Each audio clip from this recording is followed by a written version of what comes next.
안녕하세요. 반갑습니다. 성경을 하루 한 장 내지 두 장 읽어서 성경을 통독하는 프로그램 이 방에 찾아오신 여러분들을 주의 이름으로 환영합니다.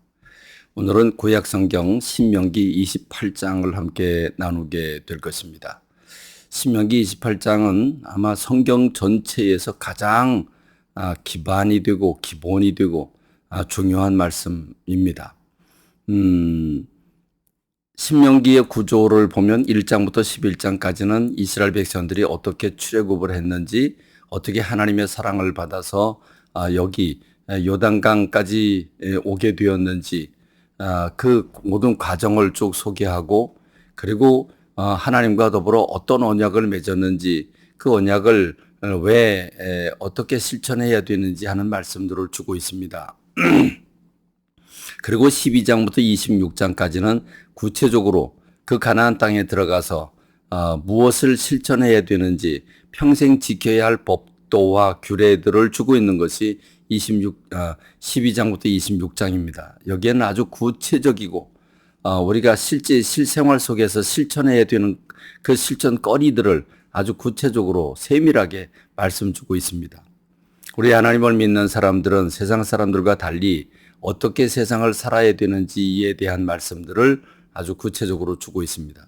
이렇게 주고 난 다음에 신명기 27장에서 하나님은 너희가 이제 요단강 건너가서 에발산 그리심산이 마주 붙어 있는데 마주 붙어 있는 그 에발산에 6지파가 서고 그리고 그리심산에 6지파가 서서 너희들이 지켜야 할 법도들을 한 귀절 한 귀절 선포해라.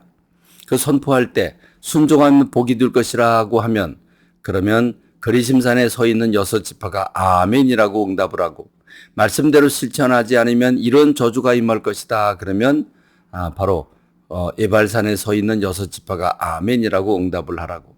그리고 그 말씀을 돌에 새겨 넣어서 그 석회를 바르고 새겨 넣어서 그 말씀을 잊지 말고 반드시 지킬 것을 말씀하고 있습니다. 그렇다고 하면 신명기 28장에서는 무슨 말씀을 주고 있을까요? 그 말씀을 실천하면 어떻게 되고 실천하지 않으면 어떻게 되는가? 순종할 때와 순종하지 않을 때 결과가 어떻게 되는지에 대한 말씀을 주고 있는 것이 신명기 28장입니다. 여기 신명기 28장 1절로 6절의 말씀을 보면 하나님께서 순종할 때 개인적으로 주는 각 가정마다 주시는 복을 열거하고 있습니다. 네가 성읍에 있든지 들에 있든지 복을 받을 것이다. 내 자녀와 내 토지의 소산과 그리고 내 양이나 소나 그 모든 짐승들의 새끼가 번성하게 될 것이다. 그리고 내가 무엇을 하든지 내가 형통하게 될 것이다.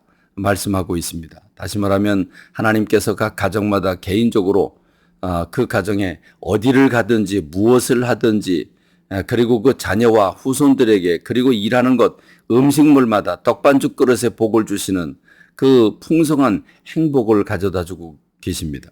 여러분, 이 복을 받고 누리고 싶지 않습니까? 우리가 이 복을 사모하는 거 아니겠습니까? 이 행복을 갈망하는 거 아니겠습니까? 우리 눈앞에 우리 행복이 놓여져 있습니다. 그 행복이라고 하는 것은 어마어마한 사업에 투자를 하고 어마어마하고 힘들고 어려운 일들을 헤쳐나갈 때 그걸 쟁취하는 것이 아닙니다. 하나님을 사랑하고 하나님의 말씀을 소중히 여겨 순종하게 되면 그러면 하나님께서 형통함을 주시고 음식물과 내 자녀와 소산과 그리고 우리 하는 모든 일에 복을 주실 것을 말씀하고 계십니다. 그러므로 여러분 하나님의 말씀을 순종하는 여러분 되시기를 바랍니다. 우리가 이렇게 하나님이 우리에게 어떤 복을 주실 것을 구체적으로 말씀해 주셨는데도 불구하고 그 말씀을 실천하지 않는다면 그러면 우리는 행복을 발로 걷어차는 것이나 다름이 없습니다. 그러면 우리가 하나님 말씀 지키려면 어떻게 해야 될까요? 성경은 말씀하고 있죠. 1장 1절로 2절의 말씀에서 하나님이 하신 말씀들을 삼가 들어라. 그리고 그 말씀을 지켜 행하라. 이렇게 두 가지로 말씀하고 있죠. 먼저 하나님 말씀을 지키려면 잘 들어야 됩니다. 삼가 듣는다는 말은 주의해서 듣는다, 집중해서 듣는다, 이렇게 그냥 한 귀로 듣고 한 귀로 흘러버리는 것이 아니죠. 그냥 딴짓하면서 듣는 것이 아니죠. 집중해서 조심해 가면서 긴장하면서 그 말씀을 받는 것을 의미합니다. 그렇습니다. 여러분, 하나님의 말씀을 이렇게 사모해서 그 말씀을 하나하나 빠짐없이 다 하나님이 하신 말씀을 다 캐치하겠다고 하는 목을 빼놓고 귀를 활짝 열고 마음을 열고 듣는 그 자세가 필요합니다. 그렇게 하나님의 말씀을 청종할 때, 그렇게 하나님의 말씀을 듣고 읽을 때 가슴에 와닿는 뜨거운 말씀들이 있고 그 가슴에 그 말씀들이 뜨거워지게 되면 그 말씀을 실천할 수 있는 힘도 얻을 수 있게 되는 겁니다. 그래서 그 다음에 주님이 힘 주실 때 지켜 행하면 이러한 복을 주겠다고 말씀하고 계십니다. 7절로 13절의 말씀을 보면 그 민족적으로 임하는 전쟁이 일어날 때 또는 수많은 그 적들과의 관계 속에서 하나님이 어떻게 승리하게 할 것이고 으뜸되게 하실 것인지를 말씀하고 있습니다. 신명기 28장에 나오는 이 귀한 순종하면 복이고 불순종하면 저주라고 했는데 여러분 복만 약속된 게 아닙니다. 불순종하게 될 때는 정반대로 반비례해서 그대로 들어와도 나가도 저주를 받고 떡반죽 그릇도 저주를 받고 우양의 새끼와 또 내 토지 소산의 열매가 저주를 받을 것이라. 그리고 어디를 가든지 무엇을 하든지 저주가 임하게 될 것을 말씀하고 계십니다. 내가 얼마큼 열심히 사느냐가 중요한 게 아닙니다. 하나님이 무엇을 원하시고 그 원하시는 것을 내가 얼만큼 귀담아 들어서 그 말씀을 실천하는가에 행복과 불행이 갈려 있다고 하는 사실을 기억하는 저와 여러분이 되기를 바랍니다. 여러분, 주님이 우리에게 어마어마하게 어려운 말씀을 지키라고 말씀하고 있습니까? 그렇지 않습니다.